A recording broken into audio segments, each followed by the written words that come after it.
Good afternoon, everyone. It's a pleasure again to be part of the summit. 13th year, this is a great anniversary, and every year is better and better. I see the crowd today, and yesterday at the opening session of the speakers, supporters of the conference, it was an amazing energy. And I love the start of the conference. I love the previous session. Vanya and Mike did a great job into demystifying AI for the public, for the conference and overall. So at this session, when we were trying to envision what do we need to cover as a part of the conference, of course, it's driven by the Platform for Prosperous Future. So part of our priorities within the Platform for Prosperous Future is that we think that we need to support the economic growth of minimum 5%. But to do that, of course, we need to have a strategy how to support the growth of the... I need to fix this somehow.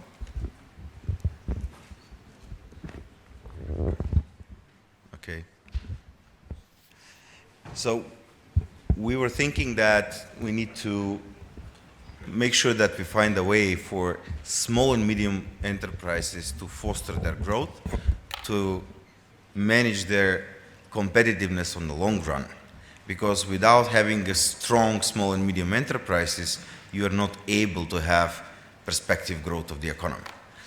We analyzed what is the way how to support this and how we can be directly engaged, and this became part of our digitalization program within the Platform for the Prosperous Future. We decided that rarely, as we do in Macedonia 2025, because we usually are in the role that we want to encourage something to start. We would like to support some programs and initiatives. But in this case, we decided to put our skin in the game, that we would do something more operational, not consulting, not envisioning, not programming, but more executional in this way.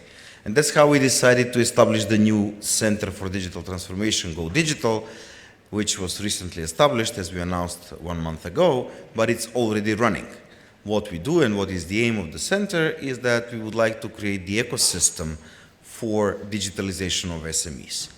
And the root of the content of this panel is around this. And then we invited a set of experts, international renowned experts, that have real experience into driving innovation and technology into transforming business models and strategies of small and medium enterprises in different countries. So without taking you more time out of the panel, I would like to invite my guests at the panel who will be helping me to discuss and exchange strategies and ideas how to transform the digitally transformed small and medium enterprises. So I invite Maria Jose Perea Marquez. I also invite Katja, Mohar, Bastar, and Marcin, Czyza.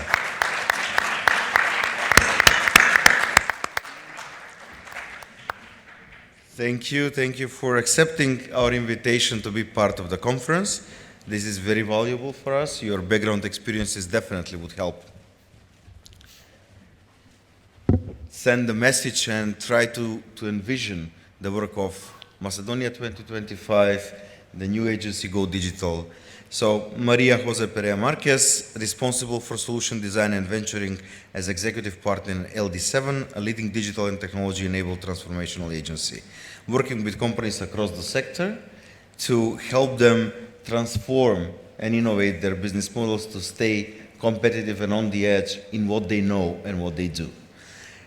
Katja, Mohar, Bastar, our guest from Slovenia, the Director of Digital Innovation Hub in Slovenia, primarily acting as an SME digitalization one-stop shop for businesses in Slovenia, facilitating SME digital transformation through subsidized voucher program. Marcin, Czyza, coming as a president of the Coalition of Polish Innovations, a digital innovation hub from Poland, also supporting digital transformation of SMEs through different programs, creating an innovative digital solutions for SMEs. Thank you all for being part of this panel. I will start a round of questions to crowd of you, but I encourage you to feel free to introduce first your work, your company, your background, and what do you do in the field of digital transformation. Maria, please. Thank you very much. So I'm always describe myself, I'm a Spanish immigrant in Germany by birth and a digital immigrant by choice. So this is how I'm seeing myself a little bit. But joke aside, I worked for many, many years in corporate environments and doing actual innovation, digital transformation in their businesses by trying to understand tech shifts and what those tech shifts are doing with the business model of those units. I did this lately with also Siemens for a couple of years. And then I decided to found my own company with two other co-founders to do this in a more accelerated way, because we, as a smaller company, we are much more agile and can help then simply by accelerating those companies then in finding a new digital way of doing their business. We did this in 2019, so just before the pandemic and a couple of other crises we went through, and now we are somehow established in doing what we are doing. And now we are shifting more into a situation where we want to put a little bit the consulting aside and educate people in the organization so that they're able to do the digital transformation by their own. I call this a Future Ready program, a Future Ready company program, where we are helping those people in the organization to, first of all, find the right tech stack for a digital business execution, then becoming a learning organization, and finally also have a leadership and management team that is conversant in the way how technology shifts will impact the business of their future. So that's what we are doing basically, and other than that, we are also in a very small portion investing into smaller startups where I'm personally advising them in how to commercialize their business ideas. So that's particularly it, what we are doing. Thank you. Katja, would you tell us a little bit about the Digital Innovation Hub in Slovenia and what you do and what is the program that you run and how do you support the digitalization of SMEs? With pleasure. Thank you for inviting me. Digital Innovation Hub Slovenia was established in 2018 and we started to work in 2019 with different programs for SMEs. SMEs are really important for us because for all Europe, probably Macedonia has the same picture. They represent about 98% of all the companies by number and 70% by employees. And they're really important actually for well-being of the state economy in our country and also in the EU members. That's why they are actually recognized also as a market failure by European Commission, and this is because of their nature, because they usually do their work, but still all the new novelties which are coming to the market are additional burden to them because they are somehow evolved from the craftsmanship. Okay, sorry for this introduction, but this is why it's a great add-on and understanding of the background. That's why it's also our target audience for Slovenia. And we decided, because this was in this digitalization times, this was quite a long time ago, and digitalization was not really recognized by as a necessity for them, for the SMEs. And we planned to provide one-stop shop, as you already mentioned, for them, to give them the awareness, why is it important to digitalize themselves, to give them basic guidelines about the regulation, about the things they need to do to be compliant with the environment, and also to give them subsidies to ease their digital transformation at that time. And it was really funny thing because at the beginning there was not very much of interest until 2020 happened, of course, when everybody stayed at home, and in that moment we were like burning phones, you know, help, help us, and that was, sorry to say that was the best commercial for us. The COVID lockdown, because everybody needed digital services at that point. So we are actually learning by doing a lot of things, because now it's a bit easier already. But still, I consider now DIH Slovenia as a more mature organization on this field. We are also part of EDIH consortium. This is European Digital Innovation Hub network, where we are together with Marcin in the same program.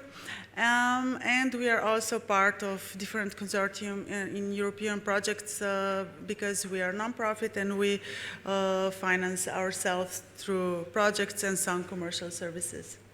Thank you, Katja. This sounds inspiring. Marcin, I would like you also to give us a little bit background about the work of your organization, but before that I would do some introduction of what we found as a data on the local market. Found out that only 1/3 of the small and medium enterprises are somehow digitally aware. They're using some digital tools in their work, in their everyday business. But only 1/4 of them are really looking into digital tools to solve business problems. So this is really low statistics, what we found locally in the market. But when we go to the large companies, this is a different picture. Most of them are digitally ready. Most of them are digital aware about the effects or the benefits of using proper digital tools into their business strategy, into their operations, efficiency, etc. How do you find this? Also, explain us what do you do within the Coalition for Innovation in Poland, but also how do you find this in Poland, and how do you, what is your program to overcome this barrier for small businesses? First of all, thank you very much for the invitation. I'm really glad to be here, and the more I get to know your organization, the more impressed I am. So I think we had a similar history.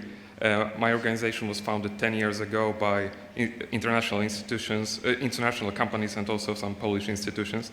And after 10 years, we are running 2 projects. One is EDIH, so financed by the European Commission, and the other is a pilot project financed by the World Bank. And believe me or not, but after 10 years of history, it was World Bank that actually contacted us if we want to have a pilot program with the World Bank. We had also an influence on the Polish legislation. We introduced a tax relief for innovative companies, so-called IP box. And after 10 years, even the government is listening to our problems and to our solutions, and in some cases they implement our solution. But at the moment we are concentrated on digitalization of SMEs. So these 2 projects, both EDIH and the World Bank, is focusing on helping small and medium entities to digitalize. And it's important that we've got funds to do so. We all know that we have limited resources, especially in Eastern Europe. So to persuade some managers to finance some solutions just on their own, it's really hard. So that's why we've got funds to, first of all, to give them some know-how, and later on, if they are ready, then implement some digital solutions. Thank you. Thank you, Marcin. Maria mentioned that you are working with entrepreneurs, with startups, with companies to help them see and help them understand, to become more digitally aware of how the technology can help them grow their business, improve their strategy, stay competitive, stay on the edge. But how do you find talking to small businesses or small startups? Is there enough, I would say, resources in small companies so they can dedicate into this view? Is there any barrier because they're small? So let me just, first of all, thank you very much for this question, and also for having the opportunity to talk about these topics, as I'm quite passionate about how technology is shifting and how technology is ideally improving our lives. To your first question, startups are, or let's say smaller companies, are very, very good in understanding the technology. The question is, how well are they conveying a technology use into a business case, into a use case, into something which is solving real problems, into meeting the customer needs outside in the market. So the question of product market fit is something I'm dedicating a lot of time to it. To your question regarding the small and medium-sized enterprises, they are typically having a problem in being fast enough in adopting new technologies into their business execution in ideally an agile way. And this is, so it's more a methodology perspective. I'm very much doing using agile frameworks in my delivery projects when I delivered myself still in consulting. Nevertheless, now I'm more trying to enable people in the organization to learn how to select the right agile methods in order to deliver the way how they want to have their business model changed. So it's basically a technology scouting done in a way that they understand how the physical uniqueness in the business model can be transferred into a digital representation, which is also a little bit more in a modern way expressed as the digital twin. Right, and this is exactly what I'm doing. So helping people in the organization understand their own physical uniqueness in the abstraction into a business model, which is then digital. And it's an enabling, it's an empowering exercise rather than a pure delivery and consulting exercise. What you mentioned now basically was one of the reasons why we decided to form the center, is that we saw that in our local ecosystem we don't have ready consultants that are able to do the digital transformation talk and consulting with the businesses. So what we did is that we just finished the first group of trainings for the first 15 consultants, which are, by the way, probably in the audience. I greet all of the consultants that are supporting the work of Go Digital. They're experienced consultants in their field of work. We just try to deliver a new methodology related to digital transformation so they can understand how they can approach businesses and talk to them. What by opinion, all of you, so also Maria, Katja, and Marcin, I would like to hear your opinion.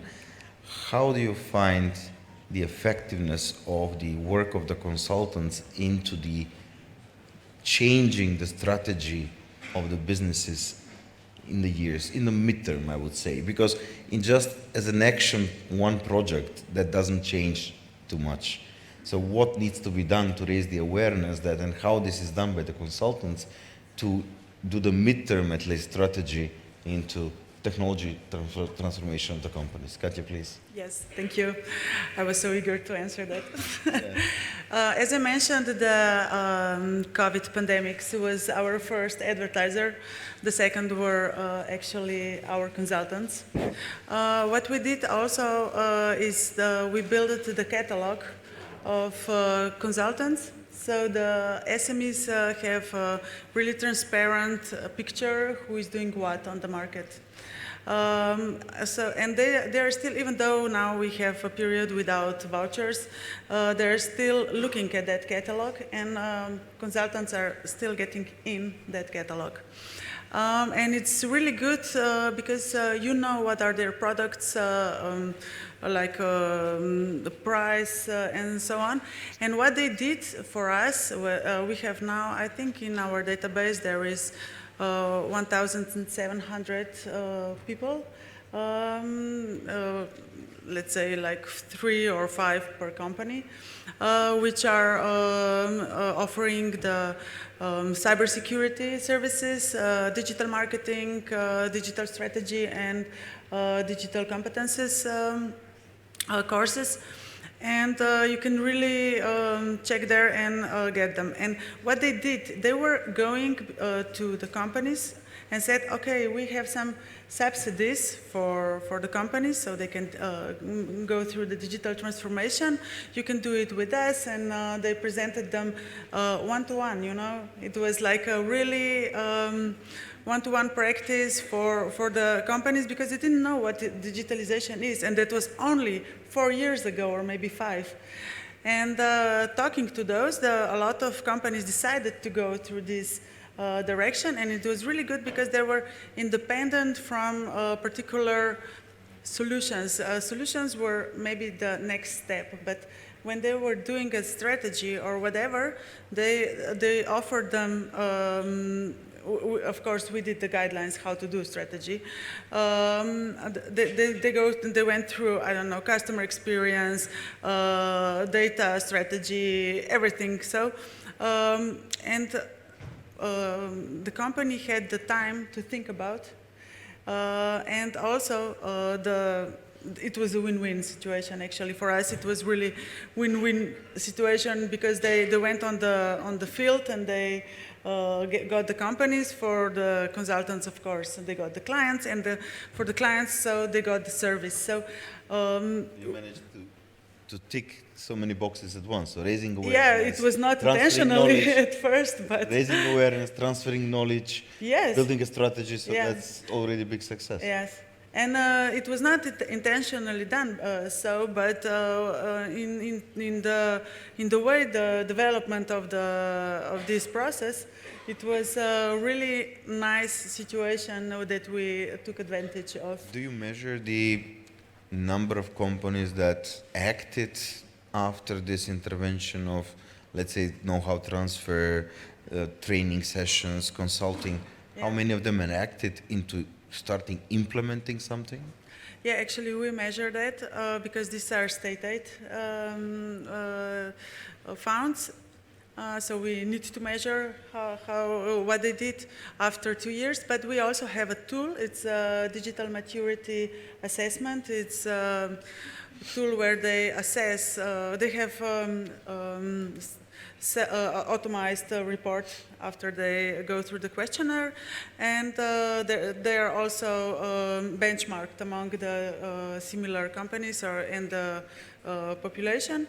And then they repeat the measurement after 2 years. So it's also good for government because we can, for the ministry who is giving the cohesion funds, for example, because we can measure the impact of the particular measure, like when they give some money and we see, okay, so this have an impact and there is no impact for it. So the funds can go in the right direction. Thank you, Katja. Marcin? So we are running the same program, so I can just repeat what Katja said. But actually, I just wanted to tell you that DMA test, it's online. If you Google it well, you can find it online. It's a trivial solution. It's a trivial service to get to know your stage. But I think it opens eyes. We did it for our organization, and then we found out that we've got some holes in digitalization. So it's worth doing it. I think it takes like 20 minutes, maybe half an hour. We have our own additional one. Okay, Yeah. so here we go. But the program, this EDIC is made in such a way that we do not distribute money. We have the portfolio of services, and the company can have some of our services, and we apply such services. These are implementation services, but also we advise some companies, of course, to first of all to get some more knowledge, to get some know-how from us, and later on to implement some services. We are talking here about AI and so on, and let's be honest, some of these solutions are for international companies, but if we give a small chatbot which works for a small SMEs, which reduce costs, and when the client is satisfied with it and he sees the result of that, then it's the start of the journey. Then we can show him or her some other services, and he get interested in that because he knows that it reduces costs, the clients are happy, so this is how it works. you mentioned digital matureness index. And how do you measure the digital readiness of the company, whether there are some gaps, whether there's room for improvement. But when you talk to a small business, that would not be a driver. It would be more of an economic parameters, growth, profit, efficiency. Those are different drivers that they would be interested into. And also, if you want to talk to someone to support the program, to give some funding, whether this is some international funds, European Union grant program, World Bank, but even government funding that would be put into digitalization, just digitalization per se would not be enough. So what are the economic parameters that as a consultant, Maria or someone else, would be visible by these small companies, so they would react, they would trigger their thinking that digitalization should be core of their strategy. Vasko, I totally can relate to this, what you just said, that regarding the economic success, especially when I'm talking to my audience, which is definitely top management and C-suite level in companies, they are simply interested in timelines being executed and in the economic success of a new business model. This is exactly what I have been doing over the last year since our inception. My delivery projects were very much on raising, especially in the banking sector, raising fintech business models at the edge and at the intersection with banks. And two questions were only raised: when are we ready? When can we earn money? That's it. And it doesn't matter about the size of the company. So that's one point. Of course, the digital maturity assessment is important. By the way, we do this as well, exclusively in the private sector. And what most of the leaders want to know is benchmarking. So where are they at the moment, and what do they need to get to another level, right? And interestingly enough, that also to the question whether AI is a tool or a technology, I have sometimes the impression that people in organizations are simply replacing big data, what has been a very, very in buzz term a couple of years ago, with AI. And that's, in my opinion, also somehow some symptoms of a situation which has been seen in the past, that people have accumulated in organizations what I call tech debt, so like real money debt. Tech debt means simply that you are squeezing an IT department so much that the allocated budget is not being spent, with the effect that a couple of years later then you are lacking a modernization situation, that you can't even start with using any kind of AI just because you don't have the data. And that's definitely something where we are entering into organizations and really trying to make this aware that if it's being then resolved, it's being resolved also in the future, and they're not entering again into a situation, accumulating again a tech debt, and maybe with, let's say, a leap into quantum computing, they're finding themselves again into a situation where they need to first decompose a tech debt and become contestable in their market again. So to answer directly to your question, consulting and delivery, which I consider also as a consulting part, is important to fix something quick and swift. But to really make an impact, I personally have the conviction that it's important to make the people aware of their gaps, train them so that they can solve the problems by themselves. Because digital transformation means a continuous exercise. We have always had technology shifts in the past. What I found now as a new thing is the speed. So the speed with which companies and organizations need to adopt new technologies is different to what we used to have in the past. Yeah, the pace is becoming too fast to follow, so we need to build up the strategy methodology as agile, so the businesses can implement it at a faster pace. What we also would like to find out, this is not going to be resolved on this panel, but it's something to definitely we would like to find some relation between investments in digitalization, technology, innovation, and profitability, growth, and competitiveness of the company. One of the reasons why we as an organization would like to find that link is that basically we've started doing this just to accomplish one of our goals, make the economy grow for 5% minimum every year. And since 50, 60,000 small businesses are a huge part of the economy per se, we would like to see with specific digital technology innovation interventions in those small companies, how big of an impact would be into their growth, and with this, with the economic growth in overall. But the main background out of this measurement is that if businesses see that they invest in innovation technology, and entrepreneurs that are successful understand and see these trends, if they see that for every invested amount of money, they will gain certain percent of potential growth or profitability increase, they would jump into this. So it's not just the digital readiness, but it's also the link between the economic parameters and this. And any experiences around it, whether your consultants have found a way how to map this?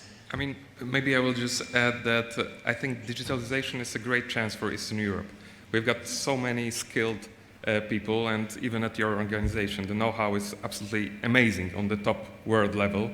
And we have similar experiences in Poland. I remember the previous panel about the brain drain. It's partly true, but after several years, we see that in Poland, people are coming back to Poland. I mean, there are more opportunities at the moment at the home country. Even from my experience, I spent 10 years abroad, and I came to Poland, and I think it was the right decision. So I think it's not so bad if our guys, our people, they are getting some experience and some education abroad. If we create the good opportunity here at home, they will come back with that knowledge. So it's a great chance for us to invest in digitalization in our economy.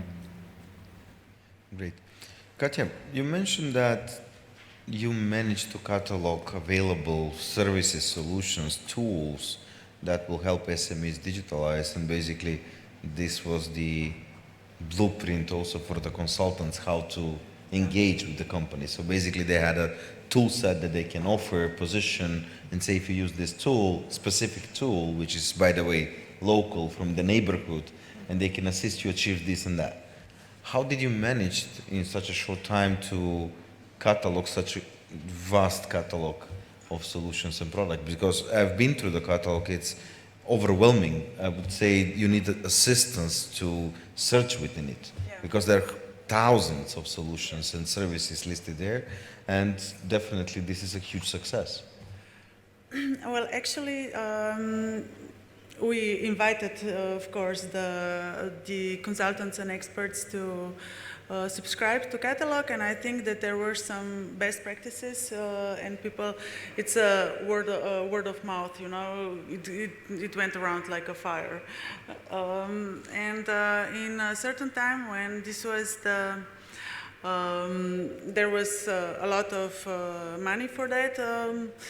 A lot of consultants saw their business case in that, you know, and because also the services were not that complex that we demanded to be offered to the companies. I think also a lot of consultants and experts decided to enter our catalog. And now we will upgrade it in the next period of resources we will get. I wanted to come back to your previous question about the business model. Yeah, I'm sure, of course, you need to show companies what is it in for me, and I've heard the comparison about this. This is for sure the industrial revolution again, new or evolution maybe, and it would be the same like fighting the steam machine a couple of 100 years ago. So I think a lot of companies, they realized that maybe not so much short-term revenue, but a lot of saving because of automized solutions, and because now we have some really good cases, and if you allow me, I will just present one really nice case we had recently. It's a manufacturer of ice cream. We were cooperating with them in European project, in a small one, a cascade project. And it was a lot of bias on sustainability as well, and because of automation of their warehouse, they save a lot of energy because nobody is turning the lights on because there is nobody in that warehouse except robots and ice cream. And the doors are not opening that often, so you don't need to cool the place down so much as it was previously. And those savings on cooling were so significant but only with robotization and digitalization of the process. And when they showed the results, I don't know now in exact numbers, it's a really best practice for future projects for other SMEs. And that manufacturer of ice cream, of course, they brought us a lot of ice cream. But they're really happy about the results, and then now they're thinking about how to go next steps with the packaging or the distribution and the logistic and so on. So there is a value chain which is a long one, and it's a really, you have to structure it in a way that you can see like particular solutions which altogether bring first savings and then additional revenues. So maybe I complicated a bit in this case, but yeah. This leads to a question, partially, I would combine the question from the audience, but also add and a little bit modify it just to target what you just touched base on. So we're expecting consultants to advise, to provide guidance, to see what are the best strategies, how to transform the business model to be competitive in the future using digitalization, technology, innovation. But those consultants need to be trained, they need to have some background knowledge. So what is the link between the disciplinary knowledge, multidisciplinary knowledge, technology, innovation, business strategy, and how these consultants get equipped with? So the question basically was, where do they look for insights and expertise in the sea of digital transformation availability? So even the consultant has some kind of needs to have some background knowledge and proof of success that something works before it comes to the SMEs and advisors. Perea? Sure. I mean, I think it's somehow a little bit how your personality is working, right? As I said at the beginning of my introduction, I'm a Spanish immigrant in Germany by birth, and this means that learning was always belonging to my DNA. And you need, as a consultant or also as an advisor, you need to be willing to reinvent yourself every now and then. Not maybe totally, but at least some parts of your profession as such. And to your question, Vasko, I think my personal conviction is that today's problems can only be solved in a multidisciplinary way. It's always a combination, at least, of engineering, finance, and engineering and energy. Because, and the example, Katja, you just mentioned is a wonderful example that by having so-called dark factories, dark warehouses, you can reduce your energy consumption. Energy surplus can be sold then maybe on a local distribution level. One of my favorite examples is exactly having this kind of top-line growth effects when employing technology, where you are having an additional revenue stream which is ideally complementary to your core business. Why is it important to be complementary? Because typically your core business has another market cycle than maybe the complementary revenue stream. Exactly. And that's, even though the volumes may be a little bit decent compared to the core business value, core business volume, but it's definitely something that is helping you also in mitigating business risk, right? The other way is to have a bottom line efficiency effect, which is going into today's world, into leveraging your data, monetizing your data for improving your processes, your customer journey, and also as one operational example, your customer services. And using data, using software-based information, you can get insights in improving your product increments and the product development as such. So these are the two, let's say, pillars I'm going to always try to look at industries and also businesses. Can I have a top-line growth example with technology, or can I raise bottom line efficiency, which has also some other finance effects, like maybe dissolving also some provisions on my balance sheet, and thus also reducing my balance sheet, and have, which is in nowadays very important, and have also much more efficient capital allocation, which at current interest rates is definitely something to look at. So in your work in Germany, you also come from Spain, maybe you know the realities in Spain, but also other countries throughout Europe. Have you seen a good, let's say, program, digital innovation hub, transformational government program that supports the digital transformation of SMEs that you would point out? Well, Functional model, yeah. and also, I would say, also give an address into the sustainability of this, because grant funded, government funded, even private businesses funded, at the end, this model will work if it becomes sustainable, if the ecosystem can start rolling out by itself without being subsidized on the long run. So actually, yes and no to your question whether I've seen something. Partly yes.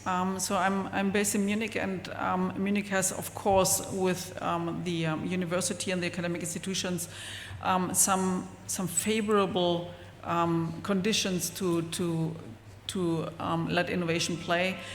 In my work in urban development and smart city projects, which I've done also a lot in my past, I've seen that a multi-stakeholder structure is something which is favorable for leading innovation. And multi-stakeholder structure means, especially in urban development, you have someone from the private sector, ideally from the infrastructure sector. You have someone from the public administration, basically from the city administration. You have someone from the municipal, as a municipal company who is delivering basically urban services to the society.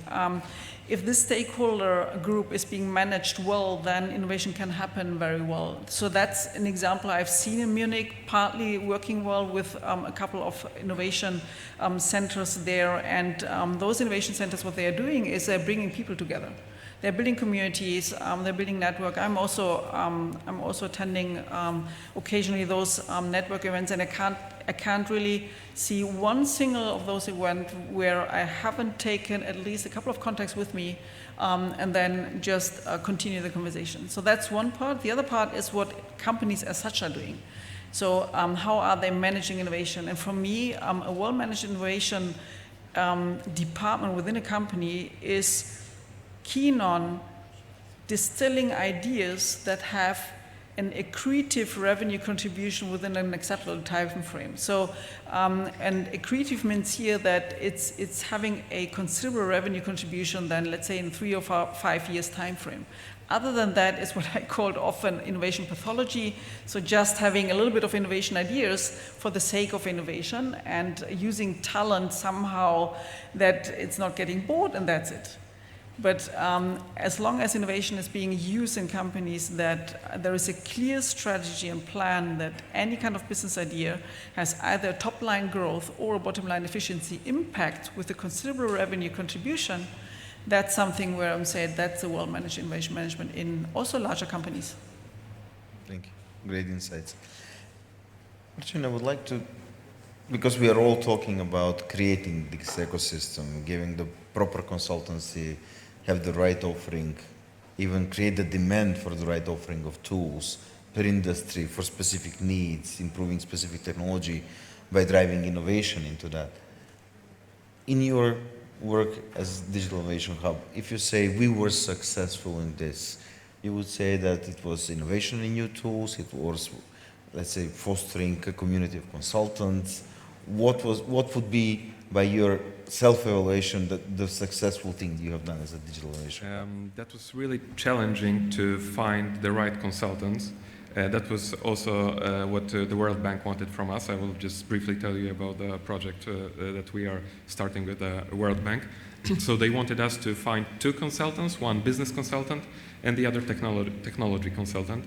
We are lucky enough that we've got strong cooperation with the Intel Corporation in Poland, so we have a source of top knowledge of technology in that project. But regarding the business consultants, that was challenging. But at the end, we created a group of solid business consultants. So I think that's the most important thing. Actually, if I can just briefly tell you about the World Bank project, we've got two groups of companies. To one, we just give grants. They can just finance IT solutions on their own. And to the other group, we are sending both consultants, so business and technology consultant, and then we give them the same amount of money, and then we will compare the results. And obviously, we assume that the second group will show will show much better results. Thank you. I have a question from the audience that would also add a little bit, enhances the question, but it says, I'm trying to look because they're popping up a lot of questions, but it was related to workforce. So how do we look at the digital transformation compared to the transformation of jobs? Both lack of jobs in the future, but also lack of workforce today. So we, at the moment, if we analyze, you would say that Macedonia is lacking workforce.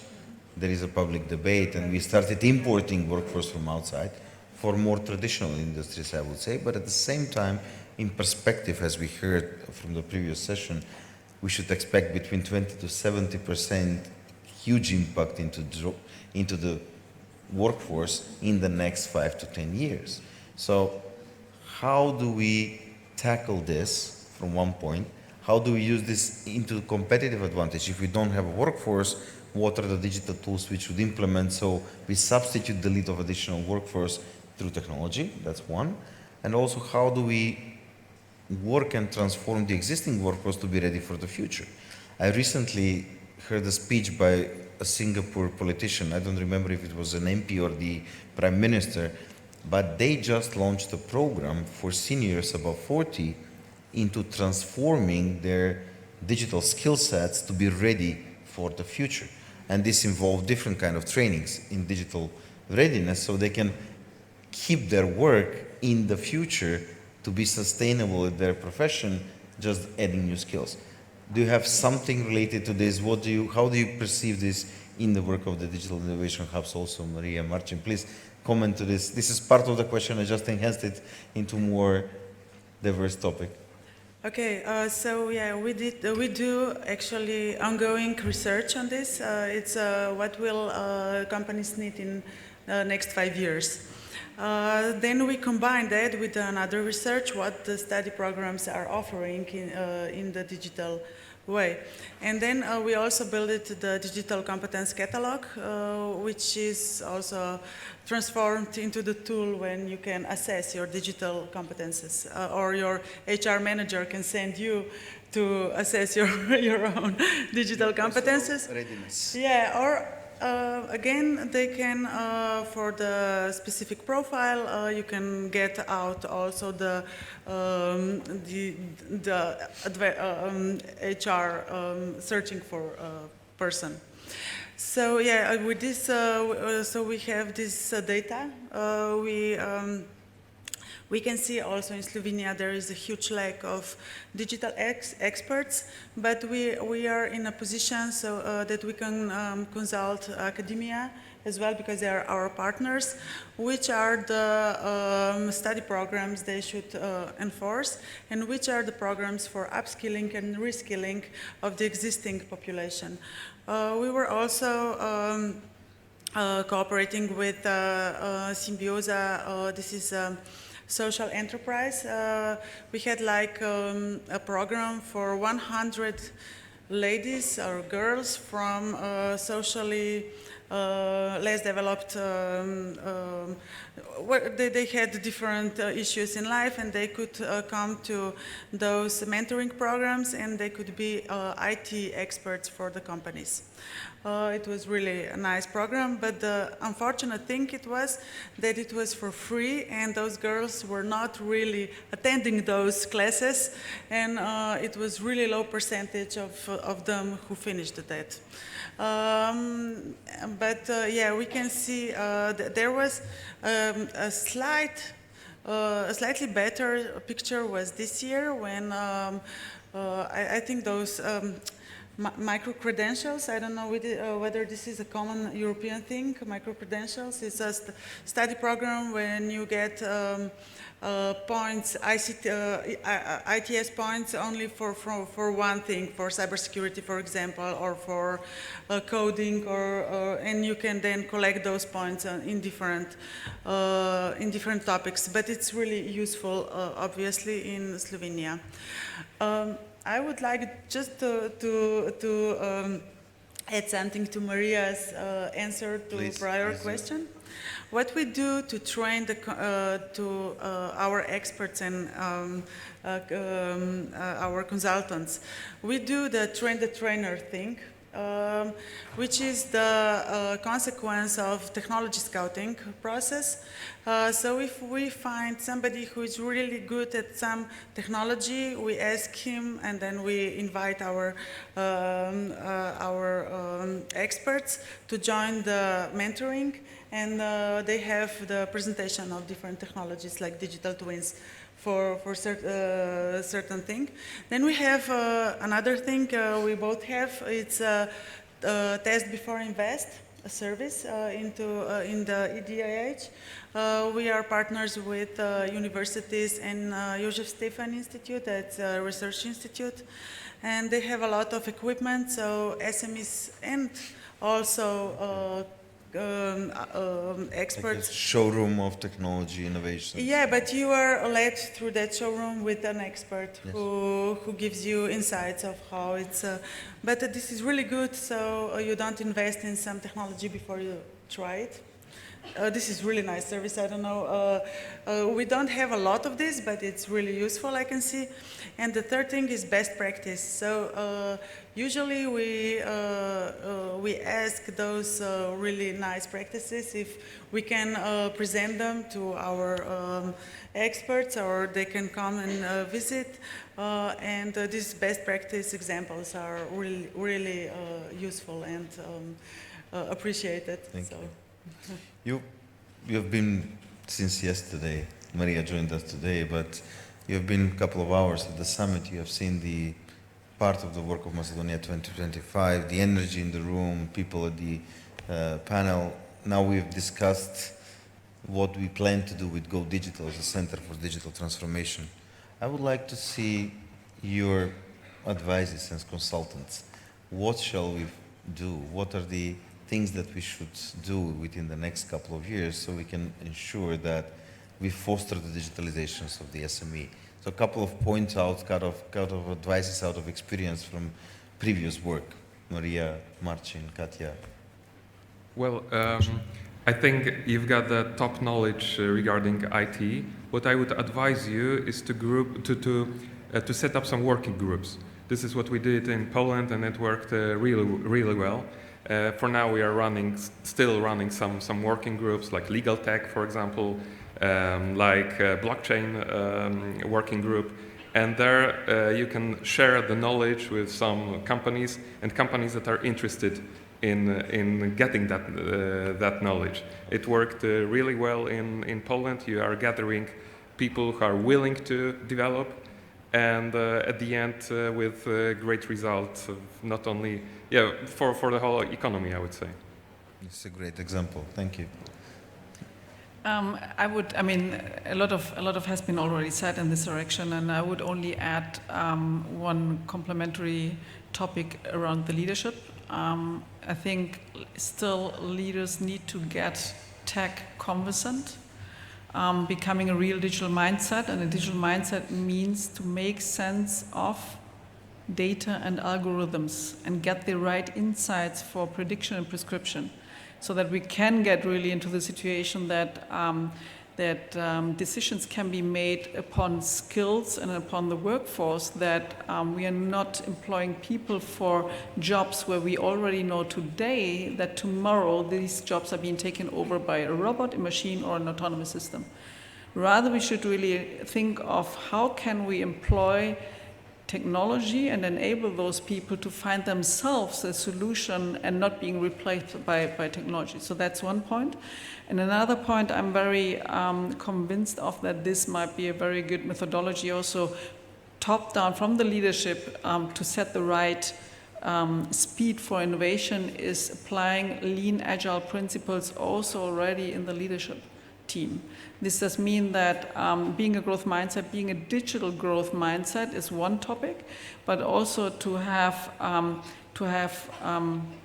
smaller teams who are self-determined, have a certain autonomy for decisions, and have also the space to explore and experiment with new technologies, to go and to run a risk. Risks are often mistakenly equaled with problems. And this is not the case. A risk is first and foremost a probability. It becomes a problem when the risk is actually occurring, right? But until then, it's a probability and also a profit pool. And this is something from an economic perspective needs to be somehow pushed from a leadership team, that this space is being given to the teams as well. Thank you. Katja? Well, I agree with all that, and I especially agree with that small, agile teams with autonomous deciding. I think this is really valuable, and I think that from our perspective, deep demonstration centers, maybe some places on the universities, in the research institute, maybe even in some industry, which are prepared to share their knowledge, to let the others to hands-on experience, because that's really valuable. And maybe just our SMEs are more, I don't know, depending on how they feel when they touch something. But I think this is really something of a great value. If you. Thank you. Yeah. Thank you. It was a great discussion, and I thank you all for your contribution to the content of this panel, and I hope the audience loved the discussion. I felt like it was really easy chit-chat. I didn't feel that I'm leading. Basically, I was conversating on something that I'm really passionate about. And I really hope that we're going to engage more directly and cooperate cross-country into exchanging and even starting projects and cooperating together on some projects to let's say, push forward the initiatives of each of our organizations, and also hope that you're going to visit us next year for the summit and contribute with some additional news and expertise that you have been involved during the year.